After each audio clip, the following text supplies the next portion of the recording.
ጅቡቲን በተመለከተ እሷም የግብጽ ፕሮክሲ ለመሆን እየሞከረች ያለ ይመስላልና ግብጽ ካሰብም በተጨማሪ ጅቡቲ ላይ ቤዝ ለመገንባት እንዳቀደች ነው ይሄ ናሽናል ያወጣው መረጃ የተመለከተ ነውና ጅቡቲ ከንታሮት የምታከል ሀገር እሷን መቅጣት ከባድ አይመስለኝም። የመንግስት ፍቃደኝነት ካለ በኢህአዴግ ጊዜ የተገነዘብነው ነገር አማራጭ ወደብ የሚል ሀሳብ ነበረ በኬንያ በኩል። ነገር ግን እኔ እንደምገምተው የደቡብ ህዝብ ይለወጣል ራሱን ይችላል ከሚል ስጋት የኬንያ ወደብ ማልማት ያልፈለጉ ነው የሚመስለኝ። አሁን በስልጣን ላይ ያለው መንግስት በዛ ዙሪያ ገና ፍንትው ብሎ የወጣ ነገር የለም። ከጅቡቲ ጋር ነው ስቲክ ማድረግ ያለብን ወይስ ጅቡቲ ላይ ያለውን ጫና መቀነስ ነው ያለብን የሚለውን ነገር ይሄ መንግስት ወዴት እንደሚሄድ ወደፊት የምናየው ነው የሚሆነው። ደርግ በጣም ጄኒውንሊ ጅቡቲ የኢትዮጵያ አካል እንደሆነች ያምን ነበር። ምነው የተፈጠረው? በ1977 ፍሬንች ቴሪቶሪ ኦፍ አፋር ኤንድ ኢሳ ከፈረንሳይ ግዛት ነፃ ለመውጣት በንጋታው ዲክሌር ይደረጋል ሪፐብሊክ ኦፍ አፋር ኤንድ ኢሳ የሚል ከኋላ ነው በግድ ጅቡቲ የተባለው።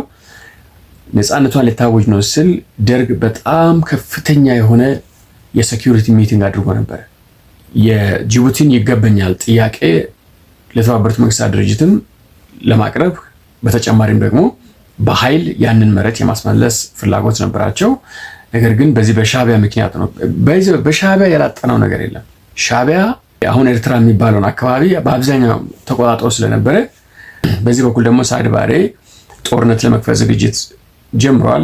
ጁን 1977 መስለኝ ጅቡቲ ነጻ ስትወጣ ጁላይ 1977 ላይ ነው ሳዕድ ባሬ ጦርነት ኢትዮጵያ ላይ ያወጀው እና በዚህ መስቀለኛ መንገድ ላይ ደርግ ሆኖ ጅቡቲን እንውረር፣ የሰሜኑ የኤርትራን ጉዳይ ቅድሚያ እንስጥ፣ ሳዕድ ባሬ ከወረረ መናደር የሚለውን ከፍተኛ ጭንቀት ውስጥ ስለነበሩ የጅቡቲን ጉዳይ በይደር እናድርገው ብሎ ወደ ሰሜን ፎከስ አድርገዋል እና ጄኒውን ኢንቴንሽን ነው የነበረው። በደርግ በኩል እውቅና የመስጠት ፍላጎትም አልነበረም።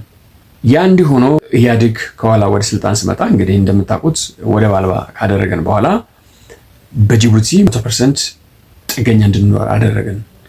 በተረጋጋሚ ጊዜ ጥሩምባ ነበረ። የኬንያ ወደብ እንጠቀማለን፣ አማራጭ ወደብ እናስገባለን ምናምን እያለ አማራጭ ወደብ ቀርቶ ደረቅ ወደብ የሚል እዚህ ሞጆ ላይ ምንድነው ደረቅ ወደብ የሚባል ነገር ራሱን አይገባኝም። እዛ ሲቆፍር አይተናል።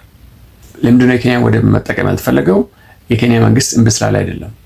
የሰሜን ፖለቲከኞች የደቡብ ህዝብን እንደ ጆከር ነው የሚጠቀሙት። በአማራ ኦሮሞና በትግራይ መካከል በሚደረገው ሽኩቻ በዛ ውስጥ የደኢህዴንን ድምፅ ማግኛ እንጂ እንደ ህዝብ ተቆጥሮ አይታወቅም፣ እንደ አጋር ተቆጥሮም አይታወቅም። ደቡብ ኬንያን ወደብ ማልማትና በደቡብ አካባቢ የኢኮኖሚ ማዕከል መሆን ሲጀምር ኢምፖርት ሲደረግ ከተሞች ሲስፋፉ እዛ አካባቢ ኢንዱስትሪዎች ሲስፋፉ ደቡብ ፈርጥሞ ይወጣል። ልክ እንደ ኦሮሚያ እንደ አማራ አይነት የቲፒኤልኤፍ ተለጣፊ መሆኑ ይቀርና ተቀናቃኝ ሆኖ ይወጣል በሚል ሀሳብ ደቡብ እንዳይለማ ነው ታሰበው።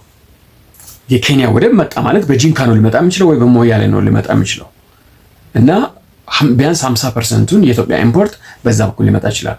የዛን ጊዜ እነ አርባ ምንጭ እነ ኮንሶ እነ ጂንካ ምናምን እኔና እኛ ያሉ ከተሞች ናቸው የሚሆኑት። በዛ ላይ ደግሞ የኦሞ ልማት አለ። አሁንስ በስልጣን ያለው ብልጽግና ፕራይመሪ ደግሞ የኦህዴድ ብልጽግና የሚባለው ይህንን ትሬንድ ይዞ ነው የሚቀጥለው ወይስ በጅቡቲ በኩል ኢምፖርት የሚደረገውን 50% ቀነስክ ማለት የጅቡቲን አመታዊ ገቢ በ50% ቀነስክ ማለት ነው? ከኬንያ ጋር ተባብረህ የኬንያን ወደብ አልምተህ ጅቡቲ ከግብፅ ጋር ለማሰር ያሰበችውን መቅጣት ትችላለህ ወይስ አትችልም? አንድ አንተም ከሰሜን እንደመጡ መንግስታቶች ደቡብ ሁሌ የማዕከላዊ መንግስት አጨብጫቢና ተለጣፊ ሆኖ እንዲቀጥል ትፈልጋለህ ወይስ ደቡብ የኢኮኖሚ ማዕከል፣ የኢምፖርት ኤክስፖርት ማዕከል፣ የአግሮ ኢንዱስትሪ ማዕከል ሆኖ እንዲሄድ ትፈልጋለህ?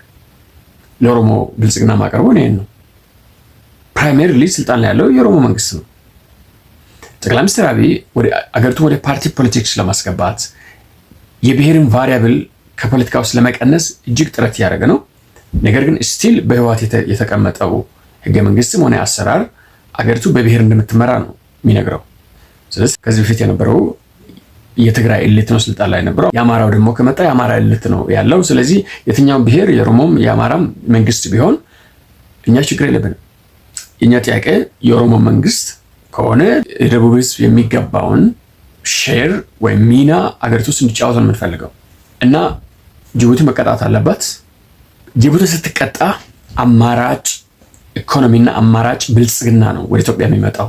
የደቡብ በኩል ያለው ከደቡብ ኦሞ ጀምሮ ያለው ሞያሌን ጨምሮ እየበለጸገ ነው የሚሄደው። ፓኒሽ ስናደርግ ግን በጠላት ቋንቋ ተጠቅመን ሳይሆን አማራጭ ወደብ በሚል መንገድ ቢያንስ 50% ገቢዋን ጅቡቲ ማጣት አለባት። ይሄ ከ2 እስከ 5 ዓመት ውስጥ መሰራት የሚችል ነገር ነው። አሁን ስልጣን ላይ ያለው መንግስት እኔ ማቀርበው ፈቃደኛ ናችሁ ይህንን ለማድረግ ወይስ የሰሜን መንግስታቶች ከሰሜን የሚመጡ ኤሊቶች ደቡብን አጨብጫቢ አድርጎ እንደቀጠሉት ማድረግ ነው የምትፈልጉት? ይህንን ንገሩንና እኛም የራሳችን መንገድ መሄድ መቻል አለብን።